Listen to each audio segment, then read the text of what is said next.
하오늘 뉴스에 다시 찾아주신 여러분께 감사드립니다. 하오늘 뉴스입니다. 시청자 여러분께서는 붕괴, 오카다 가스야가 격파당해 발광, 일본이 어이없어 한 부끄러운 실태의 전모. 야, 거짓말이지. 그 거물 정치인이 텔레비전 생방송에서 여기까지 추태를 드러내다니 얼굴을 새빨갛게 하고 떨리는 목소리로 모욕이다 라고 소리치며 난동을 부리는 모습. 이게 정말 일본의 전 부총리입니까? 여러분 안녕하십니까? 오늘도 일본의 썩어 문드러진 어둠의 메스를 대보겠습니다. 주인공은 입헌민주당의 중진 오카다 가스야 씨, 그리고 그를 거의 울기 직전까지 몰아붙인 사람이 일본 보수당의 아리모토 가오리 씨입니다. 베테랑 정치인이 고작 하나의 사실을 들이받았을 뿐인데 아이처럼 허둥대다니, 그리고 잘 알려지지 않은 진실이 있습니다. 이거는 단순한 방송사고가 아닙니다. 일본 정계를 오랫동안 떠받쳐온 어떤 이권 구조가 끝나려 하고 있다. 그 단말마의 비명이었던 것입니다. 발단은 12월 21일에 방송된 NHK 토론 프로그램이었습니다. 겉으로는 여야의 논객이 모여 일중 관계와 방위 장비의 이전에 대해 논의하는 지극히 진지한 프로그램이어야 했습니다. 원래라면 국가의 명운을 좌우할 묵직한 논의가 오가야 할 자리입니다. 하지만 뚜껑을 열어보니 어땠습니까? 여기서 드러난 것은 정책 논쟁 같은 고상한 것이 아니었습니다. 정치인과 국민 사이에 가로놓인 절망적일 정도의 인식의 괴리, 그리고 사실을 들이받은 인간이 얼마나 비참한 모습을 드러내는가라는 잔혹한 다큐멘터리였습니다. 프로그램 중반 공기가 얼어붙은 순간은 다카이치 사나의 장관의 대만 유사 발언으로 화제가 옮겨갔을 때입니다. 여기서 말문을 연 사람이 아리모토 가오리 씨였습니다. 그녀의 말투는 실로 조용했습니다. 목소리를 높이지도 감정적으로 굴지도 않았습니다.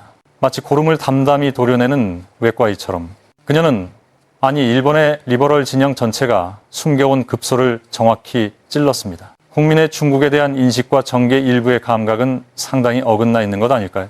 단 한마디. 그러나 이 말 뒤에 있는 파괴력은 가늠할 수 없습니다. 왜냐하면 내각부 여론조사에서 이미 일본인의 80%에 가까운 사람이 중국의 친근함을 느끼지 않는다고 답했기 때문입니다. 국민은 이미 알아차렸습니다. 이웃나라가 얼마나 위험하고 얼마나 이질적인 존재인지. 그런데도 정계의 일부 노인들만은 아직도 우호라는 이름의 환상에 매달리고 있습니다. 아리모토 씨는 그 기만을 먼저 지적했습니다. 그녀는 이어서 말했습니다. 그보다도 중국 총영사가 일본인을 불 속으로 끌고 들어간다라고도 해석될 수 있는 발언 쪽이 훨씬 더 심각한 문제 아닌가요? 이것은 도발이 아닙니다. 누가 봐도 뉴스로서 정당한 문제 제기입니다. 일본 정치인이 신경 써야 할 것은 다카이치 씨 발언의 트집 잡기가 아닙니다. 일본 국민을 협박하는 듯한 중국 측의 폭언에 대해 왜 분노하지 않는가? 왜 항의하지 않는가? 지극히 당연한 의문입니다. 그런데 이 정론이 한 남자의 영린을 건드리고 말았습니다. 바로 일중 우호 의원 연맹 부회장 오카다 가스야 씨입니다. 여기서부터 프로그램은, 그리고 오카다 씨의 정치 생명에 대한 평가는 돌이킬 수 없는 방향으로 굴러떨어집니다. 아리모토 씨가 탐이 꼰다. 그 영역은 일본 정계에서 오랫동안 성역으로 여겨져 온 금기였습니다. 그것이 일중 우호 의원 연맹, 이른바 일중 의원 연맹입니다. 오카다 씨를 비롯해 비둘기파나 리버럴을 자처하는 정치인들은 이 조직을 대화의 창구, 관계 개선의 파이프 같은 듣기 좋은 말로 미화해 왔습니다. 말하면 통한다. 우호야말로 최대의 방위, 그런 꽃밭 같은 논리로 국민을 연막 속에 가둬왔던 것입니다. 하지만 아리모토 씨는 그 성역에 무턱대고 뛰어든 것이 아니라 극도로 냉정한 데이터로 들어갔습니다. 정계 안에는 아직도 일중은 협력해서 우호 분위기를 만들면 된다는 발상이 남아있는 듯 보이지만 국제사회에서는 그 시각이 이미 공유되지 않습니다. 그리고 그녀가 꺼낸 것이 미국 국방부의 견해였습니다. 여기가 이 논쟁의 최대 하이라이트였고 오카다 씨에게는 처형 선고였습니다. 그녀는 이렇게 지적했습니다. 미국에서는 일중 우호의원 연맹 같은 조직에 대해 중국이 일본의 여론과 정책을 중국 측에 유리하게 유도하기 위한 기관이라고 명확히 위치짓고 있습니다. 이 심각함이 이해되십니까? 이것은 음모론도 아니고 인터넷 소문도 아닙니다. 세계 최강의 정보기관을 가진 미국이 국가 차원의 안보 분석, 인텔리전스 세계에서 사실로 인정하고 있는 내용입니다. 즉, 미국은 일본의 일중의원연맹을 우호단체로 보지 않습니다. 중국 공산당의 영향력 공작, 인플루언스 오퍼레이션의 실행 부대로서 감시 대상에 두고 있다고 말하는 것과 다름없습니다. 아리모토 씨는 도망길을 주지 않았습니다. 이런 국제적 평가까지 포함해 일본은 중국에 대한 인식을 근본부터 바꿀 필요가 있는 것 아닐까요? 이것은 오카다 개인에 대한 공격이 아닙니다. 당신들이 내거는 우호라는 간판은 세계에서 보면 공작기관으로 보이고 있습니다. 시대가 바뀌었음을 깨달아 달라. 구조에 대한 지적입니다. 어떤 의미에서는 이보다 더 공정하면서도 잔혹한 지적은 없습니다. 자, 여기서 오카다 가스야 씨는 어떻게 반응했을까요? 여기가 가장 촌스러운 포인트였고 네티즌을 폭소하게 만들고 또 한숨 쉬게 만든 순간입니다. 그에게 진심으로 나라를 생각하는 신념이 있고 반론할 논리가 있다면 공개적으로 보여야 했습니다. 아니, 미국의 그 보고서는 오해다. 우리는 이런 실적이 있고 국익에 기여하고 있다고 데이터를 내놓아 반박한다. 그것이 정치인의 일입니다. 그런데 오카다 씨는 어떻게 했습니까? 얼굴을 붉히고 말투를 거칠게 하며 아이처럼 외쳤습니다. 그건 모욕이다. 무례하기 짝이 없다. 그런 말투는 용납할 수 없다. 시청자 누구나 귀를 의심했습니다. 모욕, 무례, 아니 토론의 자리에서 감정 표명만 하고 어쩌자는 겁니까? 어느 부분이 사실과 다른가? 미국의 보고서가 틀린가? 아니면 아리모토 씨가 인용을 잘못했는가? 오카다 씨는 단 하나도 구체적인 반론을 하지 않았습니다. 그저 나를 모욕하지 마라. 우리의 역사를 바보 취급하지 마라. 자존심을 지키기 위한 감정론만 소리치며 흩뿌렸습니다. 카메라는 잔혹합니다. 오카다 씨가 평정을 잃고 몸짓이 커지고 책상을 여러 번 두드려 흥 하고 소리를 내는 모습을 전국에 그대로 내보냈습니다. 그 모습은 참으로 처참했습니다. 확신을 찔린 인간 특유의 당황, 논리로 이길 수 없다고 깨달은 순간 큰 소리를 내서 상대를 위압하려는 전형적인 패배자 움직임. 온라인에서는 즉시 축제가 시작됐습니다. 전곡을 찔리니까 얼굴 새빨개져서 역으로 화내고 무례라고 폭발하는 사람. 가장 보기 흉하다. 이게 전 외무대신이라니 어이없어 말이 안 나온다. 더 절망적이었던 것은 이 오카다 씨의 발광에 대해 스튜디오에서 누구도 구명줄을 던지지 않았다는 점입니다.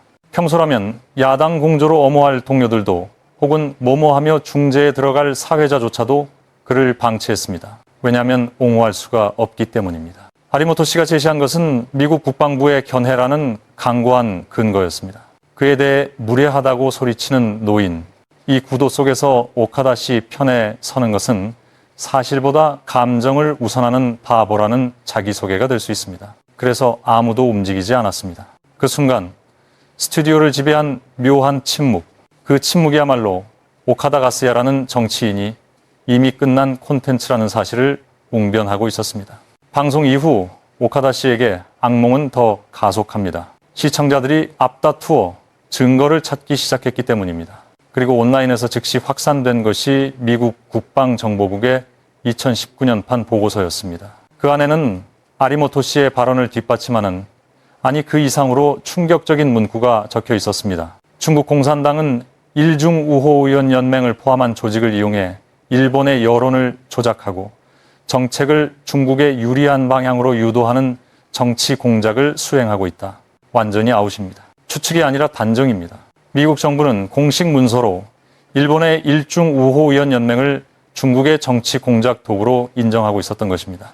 이로써 승부는 끝났습니다. 아리모토 씨는 오카다 씨를 모욕한 것이 아닙니다. 그저 미국이 공개한 사실을 담담히 읽어 내려갔을 뿐입니다. 그런데 그것에 대해 모욕이다라며 화낸다는 것은 나는 중국의 공작 활동에 가담하고 있다는 말을 듣고 싶지 않다라고 자백하는 것처럼 보입니다.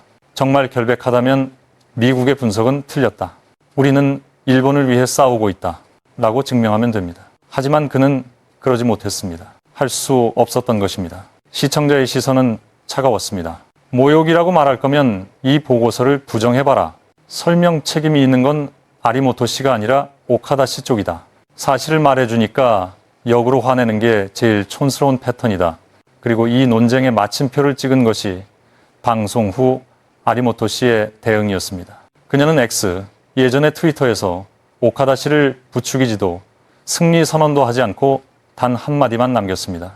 오늘은 감사합니다. 이 어른의 대응, 감정을 폭발시키며 마이크를 두드리고 얼굴을 새빨갛게 하며 고함을 질러댄 전 부총리급 정치인, 반면 끝까지 냉정하게 사실을 제시하고 방송 후에도 이해를 갖춘 보수 성향의 여성 논객, 인간으로서 그릇의 차이가 이토록 잔혹하게 가시화된 순간이 또 있었을까요?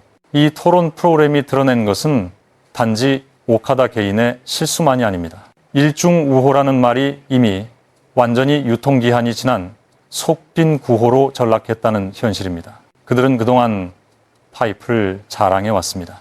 우리에게는 중국과의 굵은 파이프가 있다. 무슨 일이 있으면 대화가 된다. 하지만 국민은 묻고 있습니다. 그 파이프로 무엇을 지켰느냐고. 중국 측이 일본인을 불속으로 끌고 간다라고도 읽힐 발언을 했을 때 일중의원연맹은 격분에 항의했습니까? 센카쿠 제도 주변에서 중국 선박이 영해 침범을 되풀이하는 매일 그들은 우호의 파이프로 그만두게 했습니까? 답은 아니옵니다.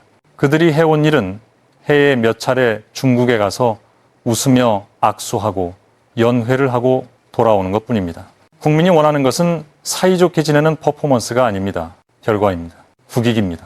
성과도 내지 못하고 그 위에 미국으로부터 공작기관으로 의심받는 그런 조직의 수장이 잘난 듯 안보를 논한다. 그 우스꽝스러움에 일본 국민은 더는 참을 수 없는 한계에 도달한 것입니다.